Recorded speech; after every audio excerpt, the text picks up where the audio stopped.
Hey, yo, what up? Welcome back. This is not a podcast. This is just my thoughts with Rob Markman. Shout out to everybody who watched my last video just as the news was breaking of a judge dismissing Drake's defamation lawsuit against UMG. I did a quick video on it, about 10 minutes or less. And we're going to go today. We're going to go through the whole 38-page document. I'm going to read through it. So this is for people who want a longer dive and to really see the rationale into what the judge was thinking. And so we're gonna go into that today. We're gonna take our time and go into that today for those who want that type of content, who want that type of long view. You know, shout out to everybody watching, and please like, subscribe to the channel, please comment, please share, do all of that. When I spoke in my last video, I also said I was doing a very quick video. I spoke real quick, and a lot of y'all left nice comments. I was saying that, I was going to a friend of mine, works for a nonprofit, and he was having a fundraising event tonight. It was like an open mic talent show fundraising event. And I just want to shout out because I was just moved and it's relevant to what we talk about here. But yeah, let's make it bigger. It's called Guitars Over Guns. And it's a nonprofit. I know they operate in New York City, Chicago, Miami, maybe LA. And what they do is they go into school and they mentor young children and teach them music and encourage their creativity through music to help build confidence and life skills and just prop these kids up through creativity. So they do a lot of great work. I watched the music video that they created with the kids and stuff like that. So it's really great work that they're doing. I believe in it. I'm going to put a link in the bio. Definitely check them out on Instagram. Follow them, Guitar Over Guns. And, if it's in your heart to donate, I've seen the work that they do. And it just benefits the kids, man, through music. So it's something that I can get behind. Again, they operate Miami, Chicago, New York, and LA. So there's that. Shout out to Guitar Over Guns, man. Amazing work. So, getting back into the matters at hand. So we're going to deep dive into this document. And one thing that I would like to make clear before we even start. So the judge ruled on Drake's team filed a complaint, a defamation suit against UMG for the promotion of Not Like Us. Kendrick Lamar's Not Like Us, claiming that the song was defamatory. UMG filed a motion to dismiss. Drake's team came back and filed an amended complaint and fixed some language in there that needed to be fixed and adjusted. So there was a new complaint, an amended complaint. And UMG then procedurally just had to file a second motion to dismiss. So what the judge is ruling here on is the UMG's motion to dismiss this amended complaint, which superseded the complaint. So we're gonna go through this. I just want to say I'm not a lawyer. You know what I'm saying? I have a ton of experience, over 20 years experience in journalism, and I've worked in newsrooms, so hard news and all of that. But I'm not a lawyer. So we're gonna go. But I've been following this case along with y'all. We're gonna go through it together. Everything here is just my opinion. When I talk about, when you hear me talk about, I just didn't like the battle because of culturally what it did, like suing after a rap battle. Just the culture part of me just didn't sit right. That was all just a matter of my opinion. That has no bearing in court. We talk a lot in the comment section about all of this and our thoughts and our feelings around all of this. And those are just opinions. What the judge did here, what the court did here is base this on fact, on case law, on cases that have set precedent here, and on cases that have been appealed. So we're gonna go through it, but it's all really interesting. Two things I do want to say though: UMG issued a statement to Billboard, and a spokesman for UMG said, "From the outset, this suit was an affront to all artists and their creative expression and never should have seen the light of day. We're pleased with the court's dismissal and look forward to continuing our work successfully promoting Drake's music and investing in his career." So that was a statement to Billboard from UMG. Drake's team also released a statement in regards to the dismissal, and it simply said, "We intend to appeal today's ruling, and we look forward to the Court of Appeals reviewing it." So Drake's team says they're going to appeal, and they may be well within their right to do so. So keep that in mind, but also keep in mind that the judge who made a ruling here, the court, this didn't go to jury, the judge made a ruling here, um, did an extensive amount of work, and I don't believe any judge would want their decision to be overturned in an appeal. So with the extensive work that the judge did here, um, I would assume that it holds water. But of course, then if it has to go through appeal, it has to go through appeal. So we'll see. But as it stands now, this case is closed. This case is dismissed. Um, and just one last thing on opinion. It was the opinion of many folks that Drake wasn't suing Kendrick directly and was suing UMG, and that this was a win, or this was a fight for the artist. This was pro artist, and I'm pro artist all day. Like I want artists to get the fairest deals. I want them to get the fairest treatment. I think nothing moves in this music business without the art and the artist and the art that they create. So music business, but the music comes first to me. Music business is not business music. It's music business. Music comes first. So I'm all with that. I just personally didn't believe that this was the way to go about it, man. You want to take on the Giants? I mean, Drake has been big enough for years. If you want to take it on, take it on. But after losing a rap battle, just didn't make sense to me.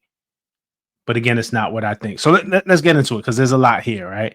Let me see if I could put this up on the screen. Add to stage, right? Boom. We can make this bigger. Wow. Okay. I think we could do that. Okay. So, all right, we're right here, just page one. We're just starting it off. Jeanette Vargas, United States District Judge. And she went in. She details all of this stuff, but this is gonna give us some insight into what she was thinking and how she was thinking about it. This case arises from perhaps the most infamous rap battle in the genre's history, the vitriolic war of words that erupted between superstar recording artist Aubrey Drake Graham, Kendrick Lamar Duckworth, in the spring of 2024. Over the course of 16 days, the two artists released 8 so-called diss tracks with increasingly heated rhetoric, loaded accusations, and violent imagery. The penultimate song of this feud, Not Like Us by Kendrick Lamar, dealt the metaphorical killing blow. The song contains lyrics explicitly accusing Drake of being a pedophile, set to a catchy beat and propulsive bass line. Not Like Us went on to become a cultural sensation, achieving immense commercial success and critical acclaim. Both Drake and Kendrick Lamar have recording contracts with defendant UMG Recordings. Drake alleges that UMG intentionally published and promoted Not Like Us while knowing that the song's insinuations that he has sexual relations with minors were false and defamatory. All right. Let's see. Can I, how do I, let's see. Oh, okay. Slide 2. Okay. It says Drake has brought this action against UMG for defamation, harassment in the second degree in violation of Section 349 of the New York General Business Law. Before the court is defendant's motion to dismiss pursuant to Rule 12b6 of the Federal Rules of Civil Procedure. Because the court, here's the ruling, it comes right away. Because the court concludes that the allegedly defamatory statements in Not Like Us are non-actionable opinion, the motion to dismiss is granted. So what the judge is saying here, and what she believes is that what was said in Not Like Us is the opinion of Kendrick Lamar. So non-actionable defamatory, the allegedly defamatory statements in Not Like Us are non-actual opinion. The motion to dismiss is granted. So I'm dismissing the case because it's a non-actionable opinion. Legal standards. This is and you're gonna see here where the judge cites, and this is definitely like my weakest point of this whole thing, where the judge cites different cases, case law, just it's not, this is not the judge using her opinion or what she thinks or who she's a fan of or if she even listens to rap. This is her backing up or coming to the conclusion of her decision with the legal cases that happened before this. So it says, to survive a motion to dismiss, a complaint must contain sufficient factual matter. Give me 1 second. I'm sorry about that. Yeah, I'm good. Okay. To survive a motion to dismiss, a complaint must contain sufficient factual matter accepted as true to state a claim to the relief that is plausible on its face. And then she cites Kaplan versus Lebanese Canadian Bank. A plaintiff may not simply allege facts that are consistent with liability. The complainant must nudge must nudge plaintiff's claims across the line from conceivable to plausible. Bell Atlantic Corporation. She cites a bunch of things. They're bad. I'm going to skip this, but this is like the legalese. I don't think any of us really know this, right? But she says, when ruling on a motion to dismiss under Rule 12b-6, the court accepts as true all well-pleaded allegations and draws all reasonable inferences in favor of the non-moving party. I'm going to go to the next page. The court may also consider documents incorporated in the complaint by reference, and matters of judicial notice may be taken, and cites another case. Judicial notice is appropriate when a matter is not subject to a reasonable dispute because it is generally known within the trial's court's territorial jurisdiction or can be accurately and readily determined from sources whose accuracy cannot reasonably be questioned. Okay. So she gives the background on this. And here's where we start to talk about this as a rap battle, right? So this is the background section. It says the following background is largely taken from the allegations in the amended complaint. Remember, I said there was a complaint that Drake, the original suit was the first complaint. The amended complaint was the second one. So the following background is largely taken from the allegations in the amended complaint, which are assumed true for purposes of the motion. So she says, additionally, defendants request the court take judicial notice of certain intrinsic evidence pursuant to Rule 201 of the Federal Rules of Evidence. These exhibits include the lyrics of songs released as part of Drake and Kendrick Lamar's rap battle, the dates on which these songs were released, and the lyrics of these songs are not reasonably subject to dispute. So, she's saying she's not, this is the part, and becomes key here, is not just about what Kendrick said and Not Like Us. It's about the contents of the whole battle and what led there. You know what I'm saying? The songs themselves, with one exception, all referenced in the amended complaint. So she's saying in the amended complaint, all the songs are referenced. So she's taking all that into consideration with exception of one. I think, and I could be wrong, correct me if I'm wrong, I don't have it in front of me, but I think they didn't mention in the amended complaint when Drake made the whole thing, he did mention all the songs and the order in which they came, but they left out Tailor Made Freestyle. I think Tailor Made Freestyle was the one that was left out. Accordingly, the court will take judicial notice of exhibits H through I and K through O. I don't know which ones those are without it in front of me. To request for judicial notice to understand defendants' alleged statement in their necessary and proper context. That's going to be key in her decision too. Again, there was an issue where Drake's team was basically saying, because, and we'll get to this later, but because Not Like Us was bigger than all the rest of the songs, that it superseded the battle, and people who weren't into the battle just heard Not Like Us and therefore believe that Drake is a pedophile or is defamatory in some way. And the judge is saying, nah, like, we got to take the whole thing into account.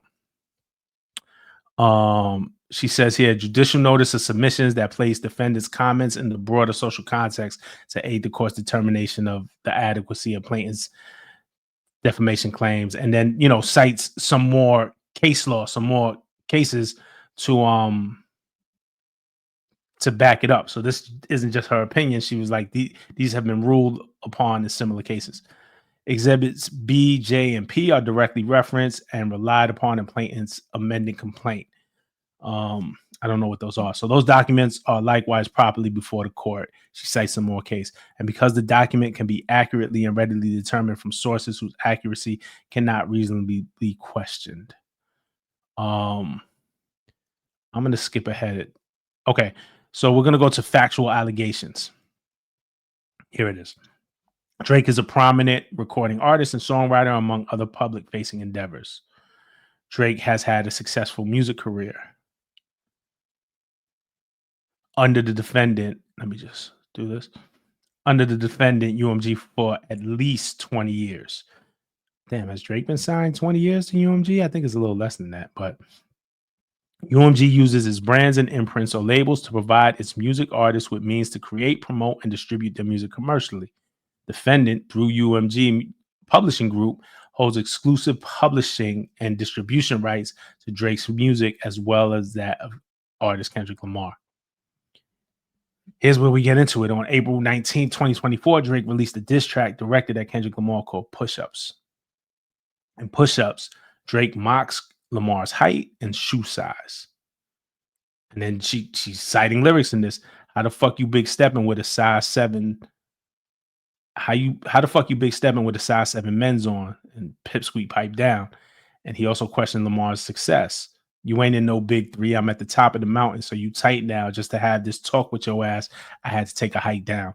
A few days later, Drake released Tailor Made Freestyle, in which he used artificial intelligence generated voices of deceased rapper Tupac and of rapper Snoop Dogg to goad Lamar. In the track, Tupac and Snoop Dogg share their disappointment that Lamar had not yet responded to push-ups. And she cites a lyric. Kendrick, we need you, the West Coast savior. And you seem a little nervous about all the publicity. And then you got to show this fucking owl who's boss on the West. Drake, in his own voice, further taunts Kendrick for failing to come up with a satisfactory response, saying, I know you're in that NY apartment. You're struggling right now. I know it. In the notepad doing lyrical gymnastics, my boy. That was at the end when he was just ad-libbing. All right. Next page. Drake also surmises that Kendrick was purposefully delaying his response because artist Taylor Swift had released a new album. And he says, shout to Taylor Swift, biggest gangster in the music game right now. Another line, she got the whole PG Lang on mute like the Beyonce challenge. Y'all boys quiet for the weekend. Lamar fired back at Drake with Euphoria, which was released on April 30th, 2024. In the track, Lamar claims, I make music that electrify him, you make music that pacify him. And that he would spare Drake this time, and that's random acts of kindness. He accuses Drake of fabricating his claims. Know you're a master manipulator, habitual liar too, but don't tell no lie about me, and I won't tell truths about you. He insults Drake's fashion sense. I hate the way that you walk. I hate the way that you talk. I hate the way that you dress. Further raps, I believe you don't like women. It's real competition. You might pop ass with them. And taunts Drake for being a coward with his responses. I hate the way that you sneak this. If I catch a flight, it's going to be direct. It's so crazy now that, I mean, lyrics are being used in court. You know, Drake and his team opened the door for this, and but here we are. On May 3rd, the feud between Drake and Lamar escalated as they lobbed increasingly vicious personal accusations at each other over the course of the day. So we remember this day.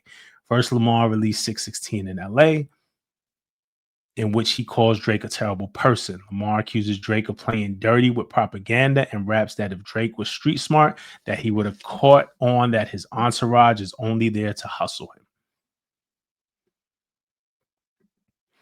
We're going to change that page. Drake's next response arrived later that day in Family Matters. Y'all remember this.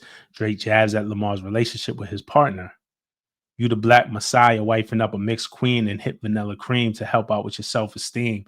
On some Bobby shit, I want to know what Whitney need, and implies that Lamar physically abused her. You a dog and you know it. You just play sweet. Your baby mama captions always screaming, Sabi. You did her dirty all your life. You trying to make peace. Moreover, Drake calls into question whether Lamar is the biological father of one of his children. I heard that one of them little kids might be Dave Free. Don't make it Dave Freeze. Almost immediately after the release of Family Matters, I remember this at 37 minutes, I believe. After the release of Family Matters, Lamar unleashed the scathing Meet the Grams, in which he accuses Drake of being a deadbeat father and hiding the existence of other children. You lied about your son, you lied about your daughter, huh? You lied about them other kids that's out there hoping that you come.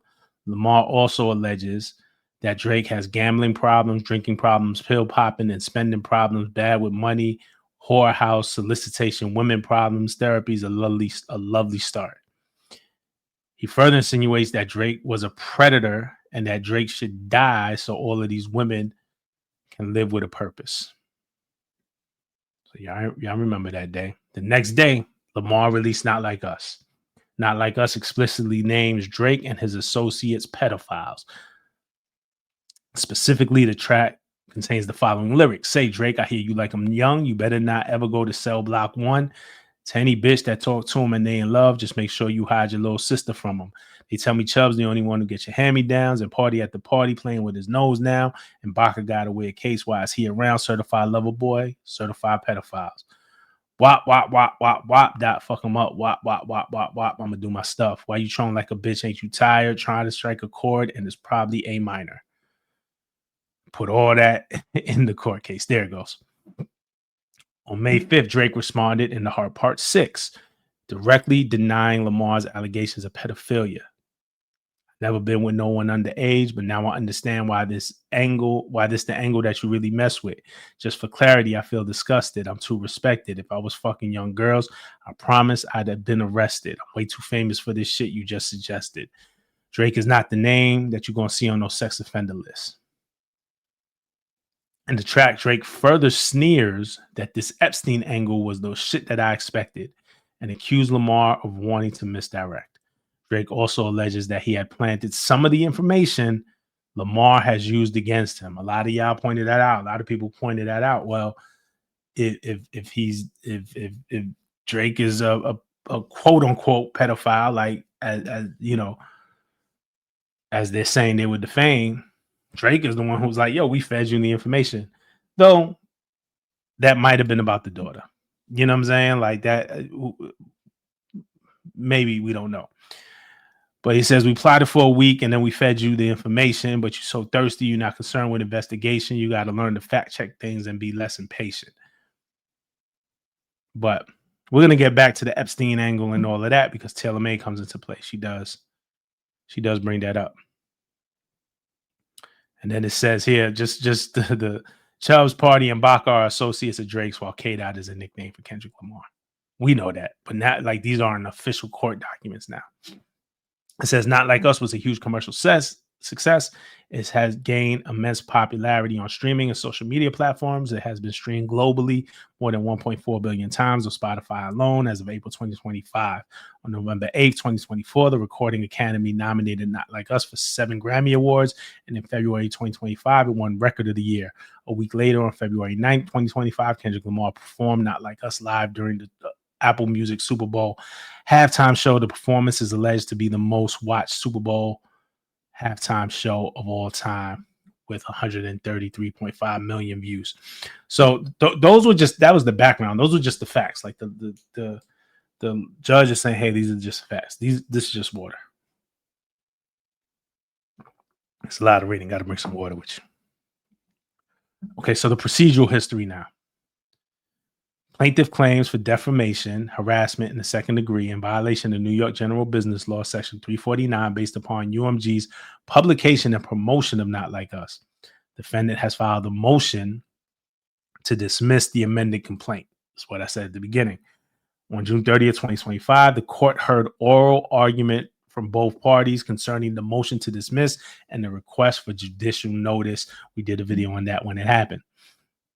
Plaintiff contends that he was defamed when defendant decided to publish, promote, exploit, and monetize allegations that it understood were not only false, but dangerous. So again, the defendant in here is not Kendrick Lamar, it's UMG. So Drake's team says Drake was defamed when UMG decided to publish, to put out Not Like Us, to promote it, to exploit it, to monetize against it. Plaintiff alleges that's Drake, that the recording repeatedly accuses Drake of engaging in criminal acts, including pedophilia and other acts that will require registering as a sex offender and of being registered as sex offender. Okay. We're about a quarter of the way through this, y'all. The amended complaint alleges that the song implies that Lamar has heard, albeit from undisclosed sources and concerning undisclosed individuals, that Drake has a predilection for underage women. Predilection for underage. He likes girls. He likes underage girls. Heard. You know what I'm saying? According to the amended complaint, the reference to Cell Block 1 is a thinly veiled threat that Drake should be careful that he never ends up in prison, a place where child predators are notoriously the targets of violence. The line certified lover boy, certified pedophile is a perverse reference to Drake's 2021 album Certified Lover Boy. The perverse reference, she's just citing what the plaintiff said, what Drake's team has said and alleged. Plaintiff argues that the use of the term certified communicates that Drake has been found in bold letters, that Drake, so certified communicates that Drake has been found to be a pedophile. And the final line of this passage plays on the dual meaning of minor, a person under the age of 18, and a musical scale.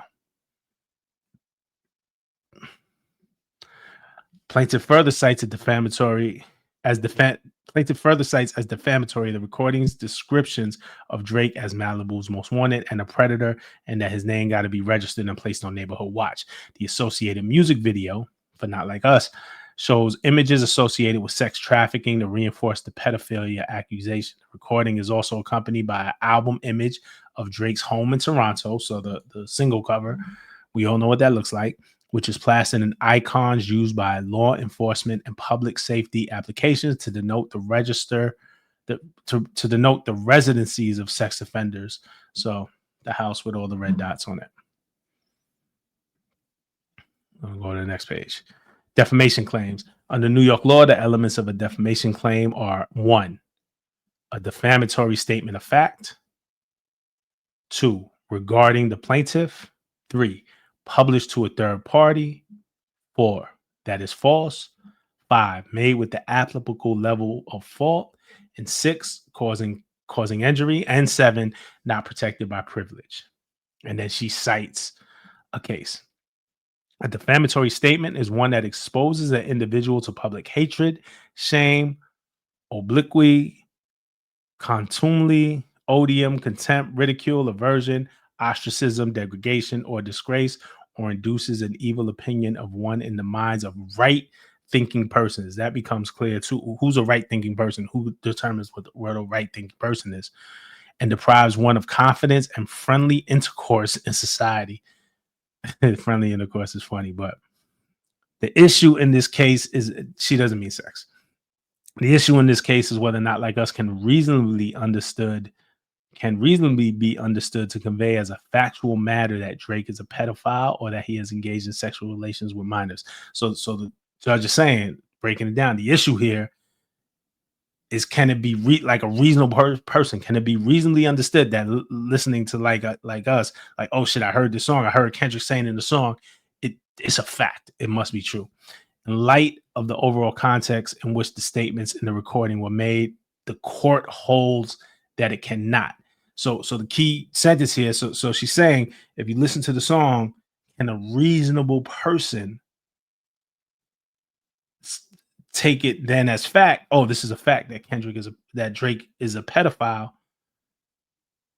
And what the judge says, in the light of the overall context in which the statement was made. So not just listening to the song on its own, but in light of the context, which is the battle, the court holds that it cannot reasonably understood to convey a matter of fact. Fact versus opinion. Under the First Amendment, there's no such thing as a false idea, and then she cites a case. Under the First Amendment, there's no such thing as a false idea. Only assertions of facts are capable of being proven false. So it needs to be an assertion of fact. It can't be an idea. It needs to be an assertion of fact to be proven false. This is like nuanced stuff. Moreover, the New York Constitution provides for absolute protection of opinions. The New York Constitution provides for absolute protection of opinions. And she cites a case. She backs it up where she cites a case. Again, that me and you don't know.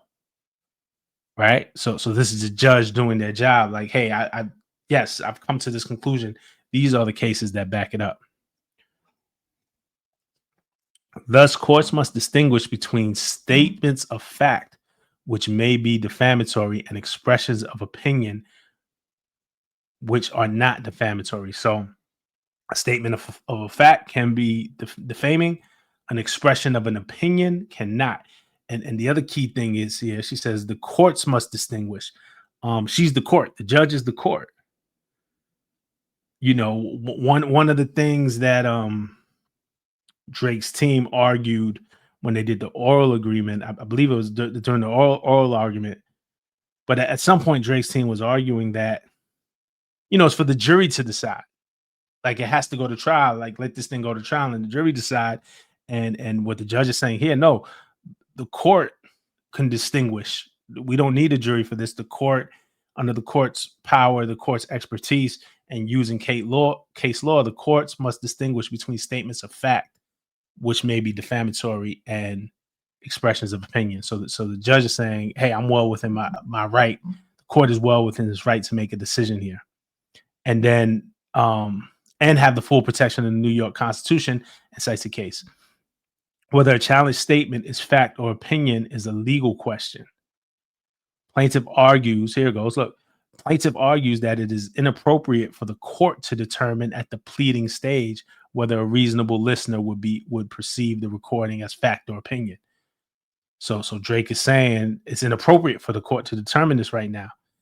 Yet, because this is a question of law, New York courts routinely resolve this question at the motion to dismiss stage. Again, I'm no expert. I would assume most of you aren't. I think what the judge is saying here is that there's precedent for this, right? New York courts routinely resolve this question. This very matter at hand routinely gets resolved at the motion to dismiss stage. And then she cites a case. Let's go on a little bit. There's a quote here. There's a particular value in resolving defamation claims at the pleading stage so as not to protract litigation through discovery and trial and thereby chill the exercise of constitutional protected freedoms. I think what she's saying here, I feel sure of it, but this quote of, and you know, this is something that she's quoting. There's a particular value in resolving defamation claims at the pleading stage, so not to protract litigation through discovery. You saw what was happening through the discovery phase. If you just saw what was happening in the court of public opinion on X, on Twitter, on YouTube with the fan armies, is the things that were coming up in discovery were being treated as fact. Were being treated as, you know, they were just gathering information, but that wasn't the litigation. They were just gathering information. So there's a damage that can be done to, and this is just how I understand it. If I'm wrong, forgive me, but just through the process of discovery, like for example, Kendrick Lamar's contract, if that was made public, you know, if that was allowed to be shown unredacted through discovery and then made public, whether UMG wins or loses the case, Kendrick could be damaged by just having his business dealings out there. Artists traditionally don't make their contracts public. So, you know, there's some kind of damaging things. That's how I took it. If somebody knows better, please. And I'm being real. Like, I'm not being egotistical about this.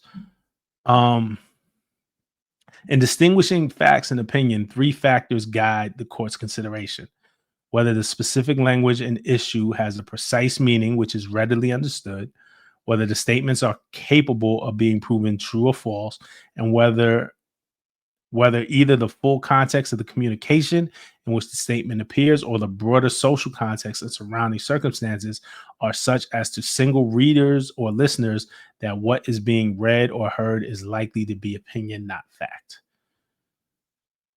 The court conducts this inquiry through the lens of a reasonable listener. And then she cites it. The court conducts this inquiry through the lens of a reasonable listener. So the court is acting as a reasonable listener. And cites a case. Plaintiff's suit is focused on a single factual message conveyed by the recording: the false allegation that Drake is a pedophile.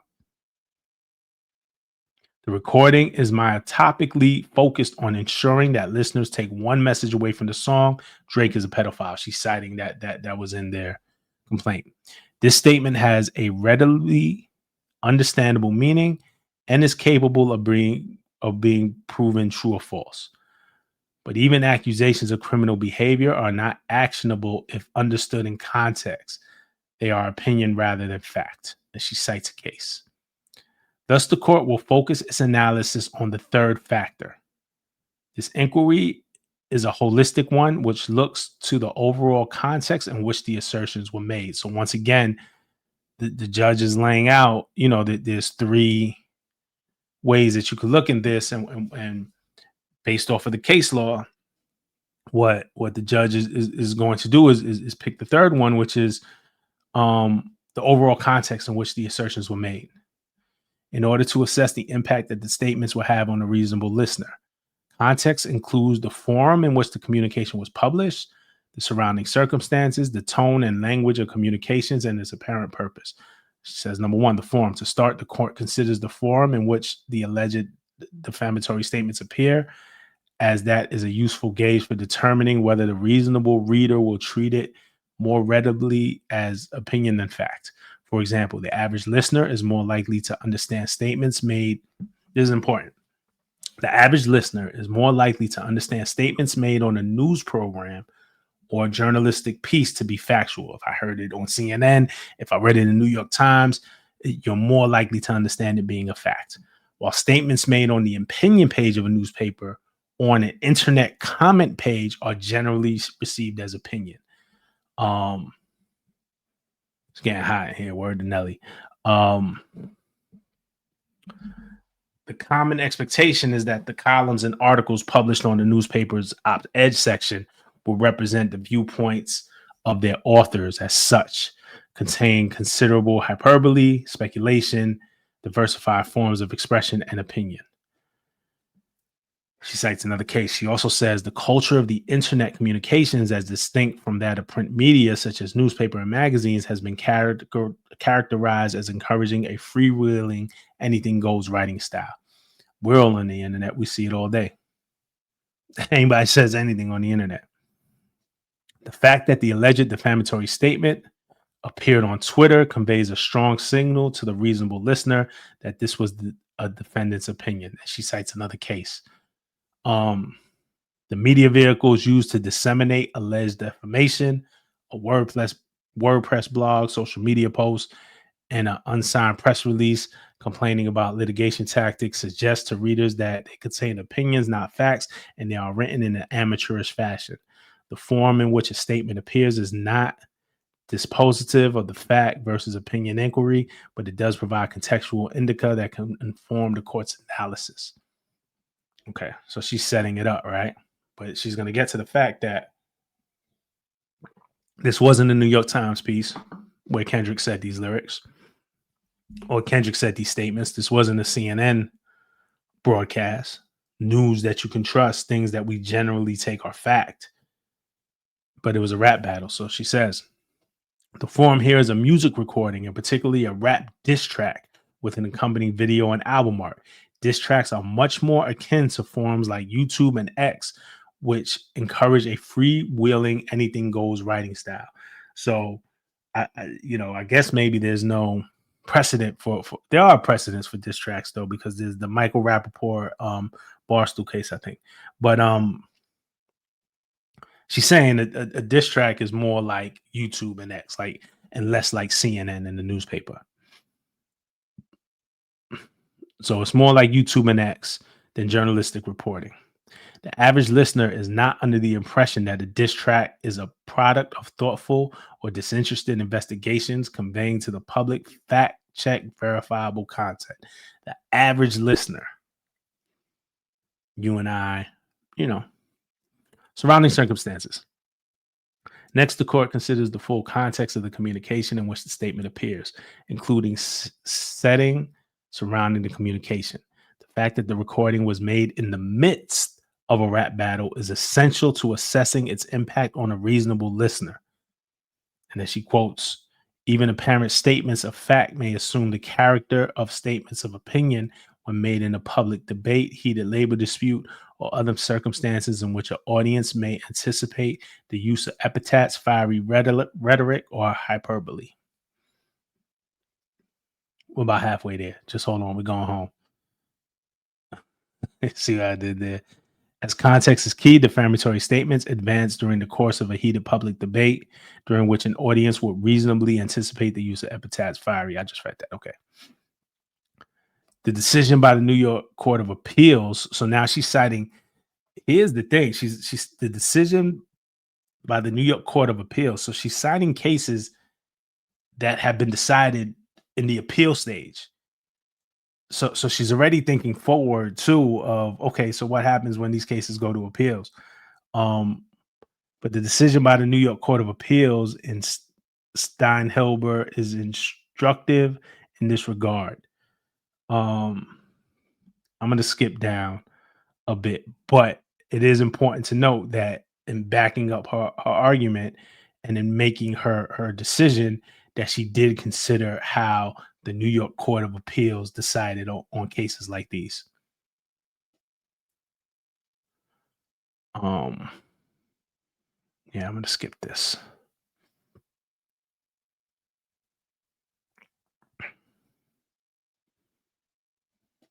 Let's see. Let's go here. We're on page 17 now. In reaching this conclusion, the Second Circuit relied upon the context in which these statements were made. Specifically, the comments were part of a war of words between disc jockeys at rival radio stations that received extensive media coverage and commentary. As a part of that feud, the plaintiff made comments on air suggesting that he was sexually abused the minor daughter of a defendant. The Second Circuit Court concluded that in this context, no reasonable listener could have perceived the defendant's response to state or imply assertions of objective fact. I think this is.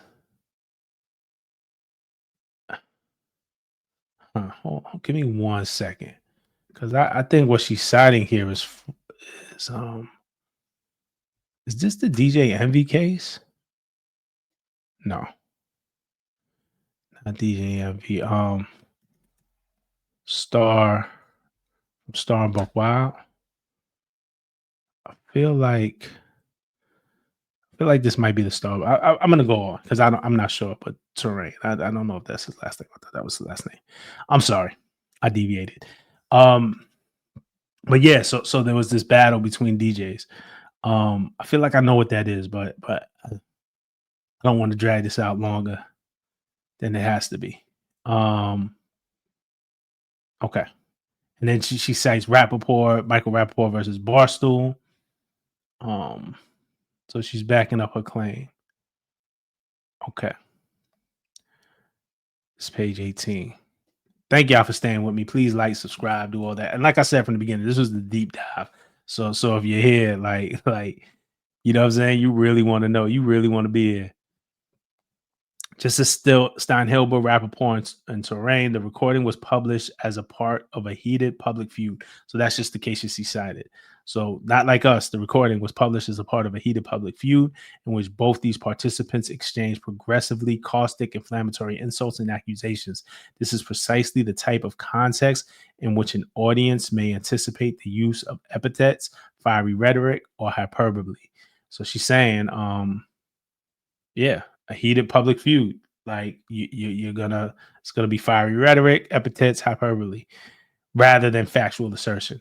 A rap diss track would not create more of an expectation in the average listener that the lyrics state sober facts instead of opinion than the statement at issues with those cases. So, she cited some radio cases and things like that. So the cases she's citing, though they weren't rap songs per se, she says a rap diss track would not create more of an expectation. Like it's akin to all of that. For example, in Euphoria, Lamar calls Drake a master manipulator, a habitual liar, and a scam artist. Drake responds in Family Matters by heavily implying that Lamar is a domestic abuser. He also raps that he heard that one of Lamar's sons may not be biologically his. And she quotes the lyrics, "Why you never hold your son and tell him say cheese? We could have left the kids out of this. Don't blame me. I heard that one of them little kids might be Dave Freeze." And Meet the Grams, Lamar takes issue with Drake involving his family members in the feud. Dear Aubrey, I know you're probably thinking I wanted to crash a party, but truthfully, I don't have a hating bone in my body. This is supposed to be a good exhibition within the game, but you fucked up the moment you called out my family's name. Why you had to stoop so low to discredit some decent people? In that same track, Lamar alleges that Drake uses the weight loss drug Ozempic. Don't cut them corners like your daddy did. Fuck what Ozempic did. Don't pay to play with them Brazilians. Get a gym membership. Lamar also insinuates that Drake knowingly hires sexual offenders. Let me just get to the next page for y'all. Here's where we at. Knowingly hires sexual offenders. Grew facial hair because he understood being a beard just fit him better. He got sex offenders on the OVO that he keep on monthly allowance. A particular relevance. Here it goes. A particular relevance in the Taylor Made freestyle, Drake challenged Lamar to make pedophilia accusations at the issue. Using the artificially generated voice of deceased rapper Tupac, Drake goads Lamar. Kendrick, we need you, the West Coast savior, engraving your name in some hip hop history. If you deal with this viciously, you seem a little nervous about all that publicity. Fuck this Canadian light skin dot. We need a no debated West Coast victory, man. Call him a bitch for me. Talk about him liking young girls. That's the gift from me. Heard it on the Button podcast. It's got to be true. It is in this context in which such lyrics as "Say Drake, I hear you like I'm young" from the recording must be assessed. The similarity in the wording strongly suggests that this line is a direct callback to Drake's lyrics in the prior song. So again, she's saying you can't divorce Not Like Us from the rest of the battle. When Taylor Made, Drake said, talk about him liking young girls. That's a gift for me. And she's saying, Not Like Us is a callback to these lyrics. Plaintiff argues that the court should ignore the songs. Plaintiff Drake, they argue that the court should ignore the songs that came before and assess Not Like Us as a singular entity. Plaintiff argues that the average listener is not someone who is familiar with every track released as part of the rap battle before listening to the recording, because the recording has achieved a level of cultural ubiquity far beyond the 7 songs. Plaintiff contends that courts should not consider those other tracks in assessing how the average listener of the recording would perceive the allegations regarding Drake. So Drake's team is saying, no, you got Not Like Us became so popular, became so big, you have to treat it as its own thing. There are a number of flaws in this argument. This is the judge speaking. Not Like Us cannot be viewed in isolation, but must be placed in its appropriate factual context. And she cites a case. Statements must, okay, I'm going to skip over that. But she said what she said, and she cited a case. Here, the factual context is the insults and trash talking that took place via these diss tracks in the days and weeks leading up to the publication of Not Like Us. That's the factual context. The songs released during this rap battle are in dialogue with one another, so they don't exist in a vacuum. They reference prior songs, even down to, remember the Michael Jackson scheme? They kept throwing Michael Jackson Prince schemes at each other. So she's right? The songs released during this rap battle are in dialogue with one another. They reference prior songs and then respond to insults and accusations made by the rival artists. These songs must be read together to fully assess how the general audience would perceive the statements in the recording. Think about just these videos. Every time I do these videos and when we talk about these songs, we never talk about, like, when Family Matters came out, we talked about it in regards to, or when Meet the Grams came out, we talked about it in regards to Family Matters. Not Like Us in regards to, like, we never did, I did videos on single songs as they came out, but there was always references and callbacks and recaps to what came before. So even the reporting, even if you read what Billboard reported or Rolling Stone reported, or it was referenced in the context of the battle. No reasonable publication or commenter or podcaster reference Not Like Us or reference any of the songs in the battle like it just dropped out of the sky on its own. They were all kind of referenced to each other. So it's interesting that the judge notes that, but We've seen it. We've experienced it together, right? As a group. Notably, the Second Circuit rejected a similar argument. It's the appeals, right? There, the plaintiff argued that the district court improperly considered the statements that he made during his war words because they were not included in his complaint. The Second Circuit held that because the court must look at the overall context in which the statement was made in order to determine if it's actionable, the district court properly considered all statements made during the feud between the disc jockeys, regardless of whether they were included in the complaint. So she's just citing. Moreover, the plaintiff is correct that the intended audience for the recording is the general public and not a subset of rap devotees or Kendrick Lamar fans. So, yes, plaintiff said that the intended audience is the general public. Said Not Like Us wasn't like some niche name for niche rap fans. So the judge is saying the plaintiff is correct, but I feel like she's going to hit him with something here. So while the plaintiff is correct that the intended audience for the recording is the general public and not a subset of rap devotees or Kendrick Lamar fans, the recordings in the rap battle were likewise released to the general public. These were not songs accessible to a select niche few, but tracks released by a commercially successful artist. While Not Like Us may be the most popular of the diss tracks, so she's saying Not Like Us was the most popular, the other songs were hits in their own right, with streams in tens of millions and hundreds of millions. So she's saying, yeah, Not Like Us was the biggest, but Drake's not an underground artist, so those other songs didn't go unnoticed, and they were successful than most other artist songs. Even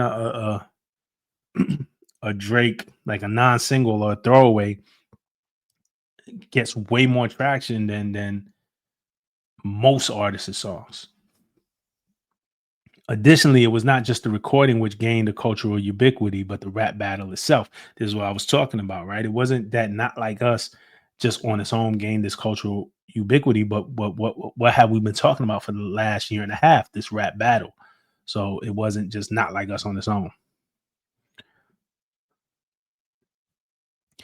In deciding this motion to dismiss, the court need not blind itself to the public attention garnered by this particular rap battle.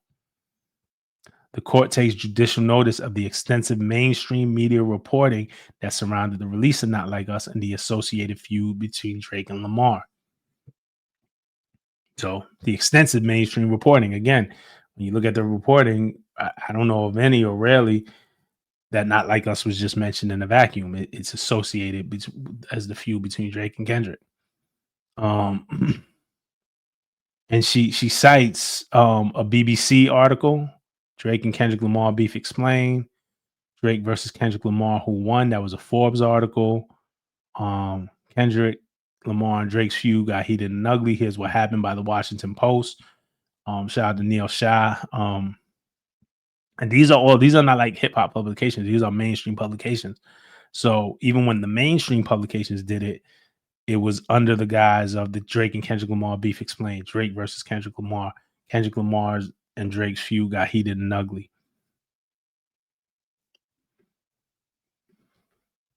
We're almost there. Accordingly, the court must consider the entire rap battle to assess whether the average listener would take Lamar's statements as objective fact or opinion. Perhaps most fatally from the plaintiff's argument, it would render protection for artistic expression dependent upon an impermissible retroactive analysis. So I think now she's going to get into like Kendrick made the song, but he didn't know he was going to win a Grammy off of it when he made the song. How could he know? How could he know he was going to perform at the Super Bowl? It says at the time he released Not Like Us, Kendrick Lamar could not have been aware that it would break streaming records, win record of the year at the Grammys, or be featured at the Super Bowl. Yep. Yet plaintiff would have the court divorce the recording from the context in which it was created because of those subsequent events. So the judge is saying, I have to consider this song in the context of which it was made, which was the rap battle. But you want me to forget about the rap battle because it went on to win a Grammy. It went on to break the streaming record. It went on to the Super Bowl. She says whether publications constitute actionable fact or protected opinion cannot vary based upon the popularity they achieve. Constitutional guarantees do not rest on such a flimsy foundation. So, plaintiff counters that even if the recording was protected opinion at the time of its initial publication, UMG's republication of Not Like Us in the months following and after it achieved unprecedented levels of commercial success exposes it to liability. So, right, Drake is saying, hey, even if the song started out as protected opinion, the fact that UMG put out a music video and promoted it after, and it gained more success exposes it to liability. The judge says flat out, this argument is logically incoherent. If the recording was non-actionable opinion at the time it was initially produced, then its republication would not expose UMG to any liability. And the first paragraph, what she said it was non-actionable opinion. Republication cannot transform Lamar's statement of opinion into UMG's statement of fact. That's a good line. That kind of sums it up. Republication cannot transform Lamar's statement of opinion into UMG's statement of fact. So it can't start as opinion and then become a fact just because it got popular. Tone and language. Oh, this is a doozy. That the recording can only be reasonably understood as opinion is reinforced by the language employed in the song. She cites some more cases. She cites this Rappaport case, which seems to also have a diss track, this Rappaport versus Barstool. I'm going to skip past that.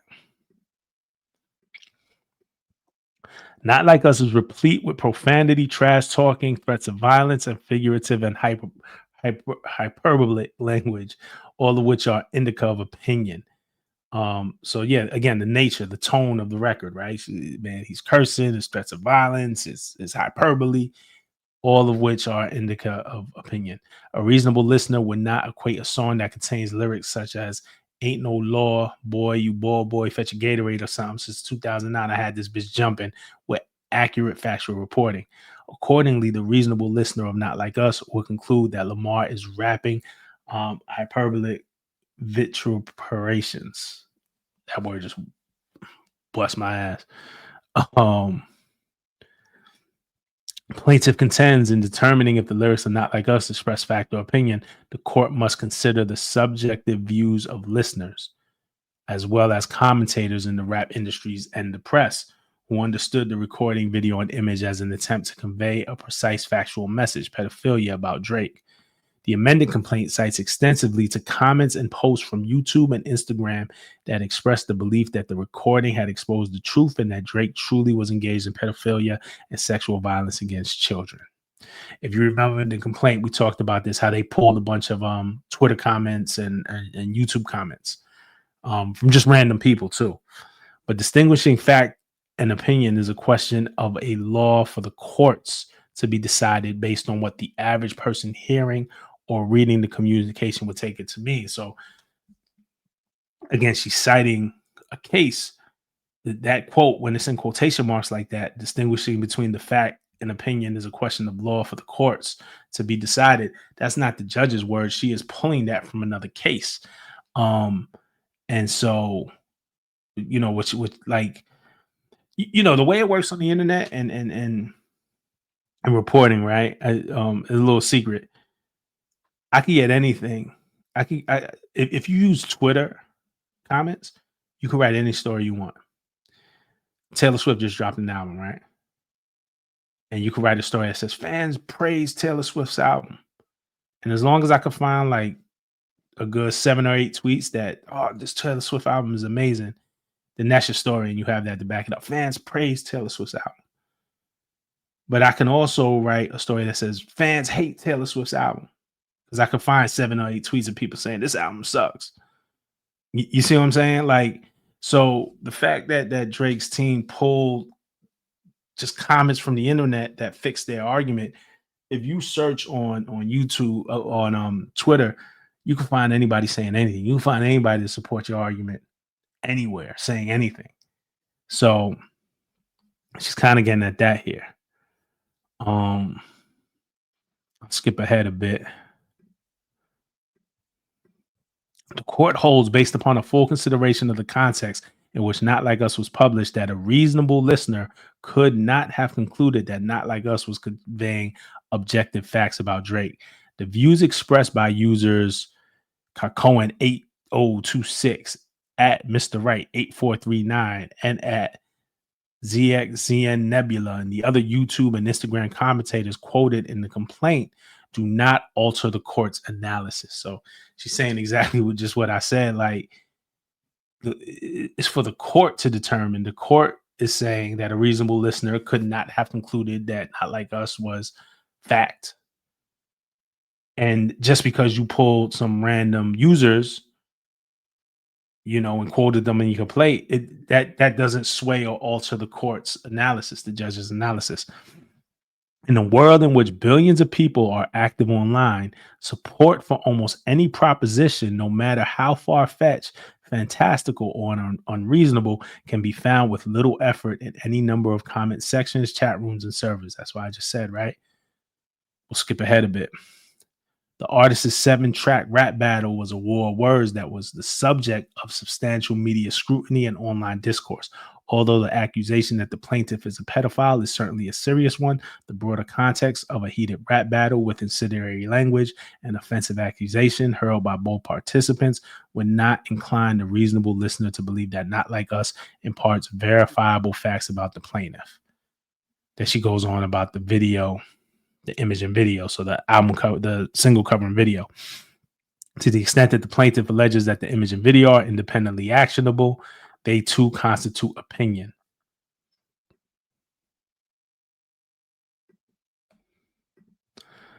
The image is the album cover art for Not Like Us. It thus shares the same overall context as the recording itself, so you're not divorcing the cover from the song. The image is designed to reinforce the message of the recording, and as the court has already found, that message is protected opinion. So if the court says, hey, we said that the song is an opinion and is protected, the cover art is also. Additionally, the image itself, with its overlay of more than a dozen sex offender markers, is obviously exaggerated and doctored. No reasonable person would view the image and believe that, in fact, law enforcement had designated 13 residents in Drake's home as sex offenders. The figurative imagery accompanying the music video also constitutes protected opinion. Plaintiff alleges, for example, that the video depicts the prolonged shot of a live owl in a cage, projecting the message that Drake belongs behind bars. An image of a caged owl cannot reasonably be understood to convey a factual message. Similarly, depicting Kendrick Lamar playing hopscotch while singing a minor lyric is not suggestive of the objective reporting. So she's basically saying, hey, I'm already ruling that the song is an opinion, and the image, also an opinion, is protected because it's connected to the song, and basically the video as well. There's nothing in here. It says mixed opinion.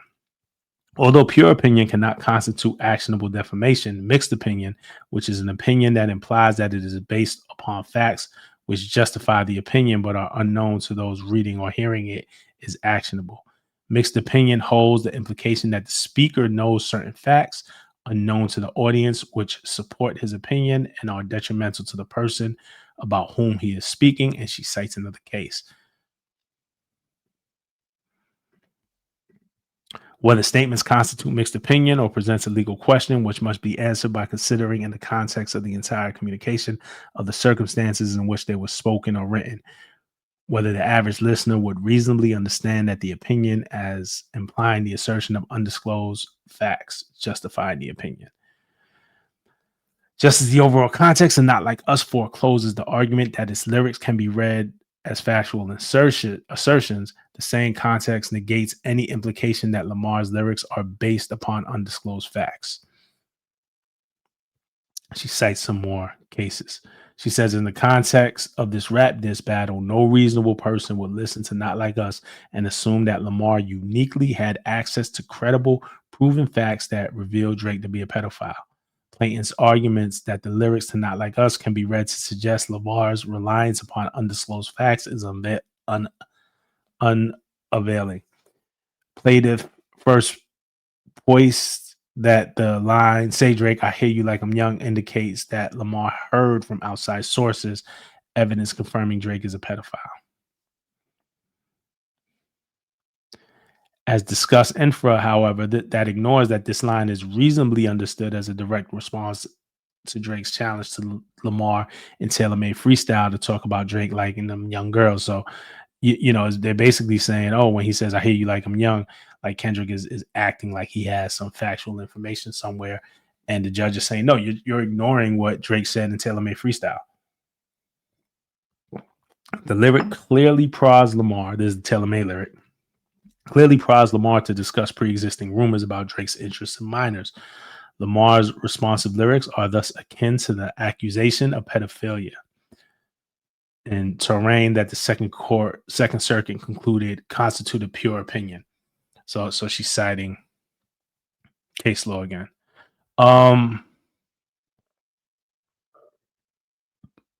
Yeah. And then she kind of put something in the footnotes. Plaintiff claims that this interpretation is disputed and that the court will require vital witness testimony in order to properly understand the lyrics' meaning. Yet, at oral argument, Drake's counsel could not provide the court with any alternative understanding of this lyric. Furthermore, in the Heart Part 6, Drake confirms that he understands Lamar to be referring to those pre-existing rumors when Drake rapped, "Only fucking with Whitney's, not Millie Bobby Brown's. I'd never look twice at no teenager." To understand the relevant context for these back and forths, the court takes judicial notice of the fact that Millie Bobby Brown is a well-known actress and that she has given interviews stating that she and Drake formed a friendship when she was 14 years old and he was 32. And then she put the W Magazine article in there.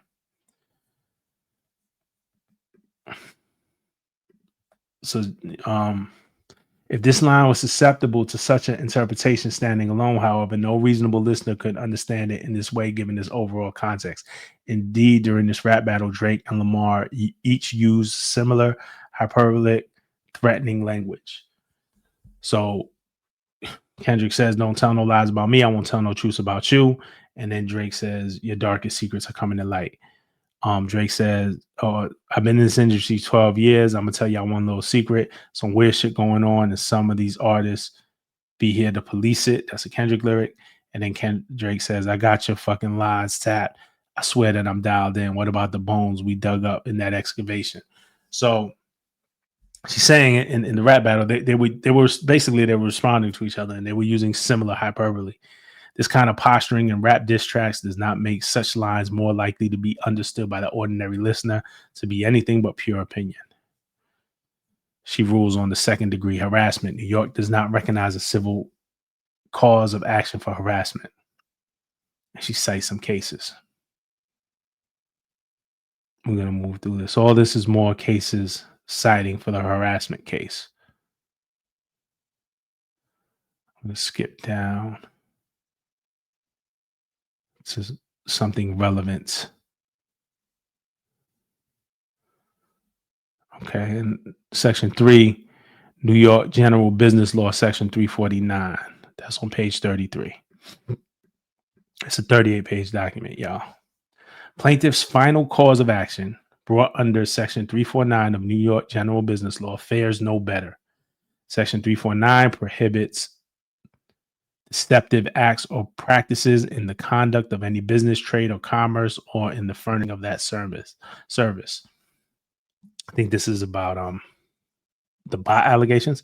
Plaintiffs allege that on information and belief, defendant engaged in deceptive acts and practices in the conduct of business, trade, and commerce by covertly financially incentivizing third parties, including music platforms and social media influencers, to pay, stream, and promote the recording. Oof. As one particular example, plaintiff alleges that he understands that UMG covertly paid a popular NFR podcast to promote the recording and publish podcast episodes and other content about the recording. On information and belief, plaintiff further claims that UMG uses resources to incentivize third parties to use bots to stream the recording and subsequently extol the recording streaming numbers on Spotify while knowing that millions of the streams were false and fraudulent. Lastly, the amended complaint alleges that UMG paid at least one radio promoter to engage in pay-for-play arrangements or payola of the recording on New York radio stations. To successfully state a claim under Section 349, a plaintiff must demonstrate that the defendant's deceptive acts were directed at consumers and that the acts are misleading in a material way and that the plaintiff has been injured as a result. And then she cites looks like a Dunkin' Donuts case. Plaintiff asserts that the defendant's deceptive acts and practices were intended to inflate the public's view of the recording, popularity, and success, which would lead a reasonable consumer of music to be materially misled. So you're making the song more popular than it is.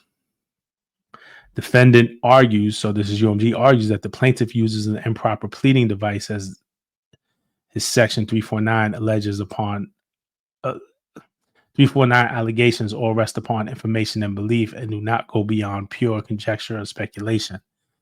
So basically, like, they don't have proof, maybe. She cites some more cases. Let's see. Here we go. Here's some more. We almost there, y'all.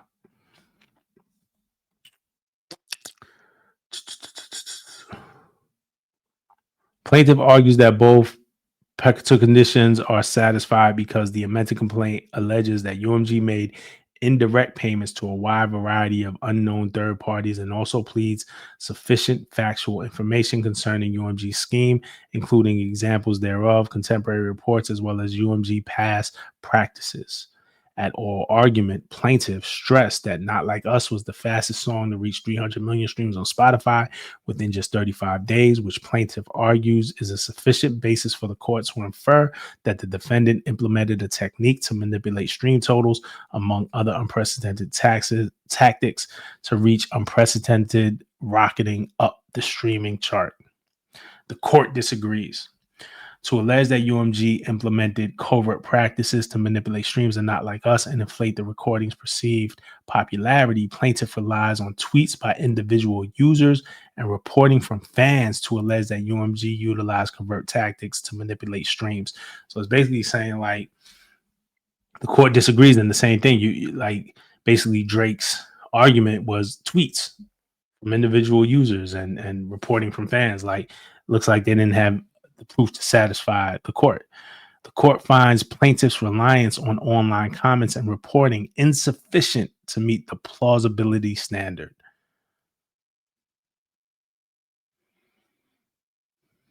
And she goes on some more. She cites some more cases. A small sample of users' possible experience communicated through tweets and other anonymous commentary fails to establish a plausible inference that UMG manipulated listeners into streaming Not Like Us instead of Drake's music. So it's like the tweets not enough, like they need receipts. While these covert practices are providing financial incentives to undisclosed third parties and leveraging business relationships, if they exist, may be facts, they are peculiarly within the possession and control of UMG's plaintiff's allegations, based on what boils down to unreliable online commentary, do not form a sufficient factual basis such that there is a reasonable expectation that discovery will reveal evidence of illegality. So that's what discovery is for, right? Like, on information and belief, we believe this. Now turn over documents so we can prove it.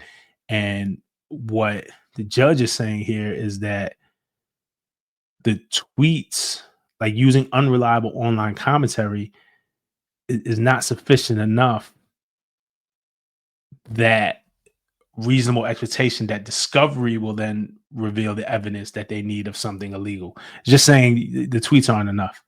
Ultimately, plaintiff fails to provide any facts or circumstances that will make it highly plausible that UMG conducted such covert business tactics. Even if the court accepted plaintiff's pleadings on information and belief, plaintiff still has not stated a claim for relief under Section 349. Plaintiff has not sufficiently alleged deceptive practices that are consumer oriented. Under New York law, the term consumer is consistently associated with an individual or natural person who purchases goods, services, or property primarily for personal, family, or household purposes.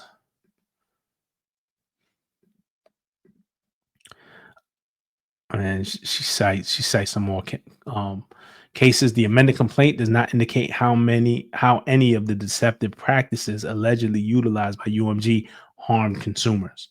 So it says that it has to harm a consumer. Like, how did it harm the consumers? They haven't indicated. For example, the amended complaint does not allege that consumers paid more than they otherwise would have for a product, purchased the product that they would not have because of misrepresentations regarding that product, or otherwise received less in value for any purchase they did make. And she cites a case. The amended complaint is somewhat vague as to who the class of consumer is and what product, goods, or services they are purchasing. It is not clear how the alleged redirection of Spotify users who are searching for other unrelated songs and artists to the recording would amount to actual harm of consumers or any limitation of their choices. At most, the allegations suggest that UMG engaged in practices to make Not Like Us seem more popular than it actually was, without connecting that activity to any consumer harm. Such practices, without more, do not state a claim under Section 349. So yeah, and she's just saying, yo, this doesn't meet the criteria. You know what I'm saying? Of what you're claiming. And then her conclusion: defendant's motion to dismiss is granted. UMG's motion to dismiss is granted. The clerk of the court is respectively directed to terminate ECF numbers 42, 78, and 81 and to close the case. So ordered. Date October 9th, 2025, New York, New York. Jeanette Vargas, United States District Judge. We did it. Shout out to everybody who stayed this far. Just wanted to read through it with y'all for those that just want to kind of talk about it, read through it, see what it was. But, you know, who knows what happens in the appeal. I did notice, and again, I'm no expert here. I did notice that the judge, when citing cases, was citing appealed rulings as well. So there's precedent for even some of these cases to get appealed, and what was ultimately decided in the appeals court, she cited that as well. It'll be interesting. Again, I'd imagine no judge wants their decision to be overturned in an appeal. So that incentivizes you to be pretty thorough and when you cite case law and you cite, all your stuff and back it up. Again, we talk as matter of opinion. There was a lot of case law that kind of backed up what the judge said. So as of now, the case is closed. It's dismissed. Which, again, I think, and I've said this as my opinion, is that if this had went to trial, this would have got ugly. It's just been weird to see this play out on trial. And I think would have did a lot of harm to artists and the culture of hip hop, particularly, and how battles are conducted and how diss records are conducted. And yeah, I think this was a decision that I thought I had no I don't know if it should have been like, I didn't have the expertise to say if it should have been dismissed or not, if it met the criteria, like that. I didn't know. Like, the judge said it, the judge knows. I didn't know, but ultimately my opinion was that I didn't think Drake had a case here. And so the judge thought the same. So we'll see what happens next. We'll probably do one more video on this.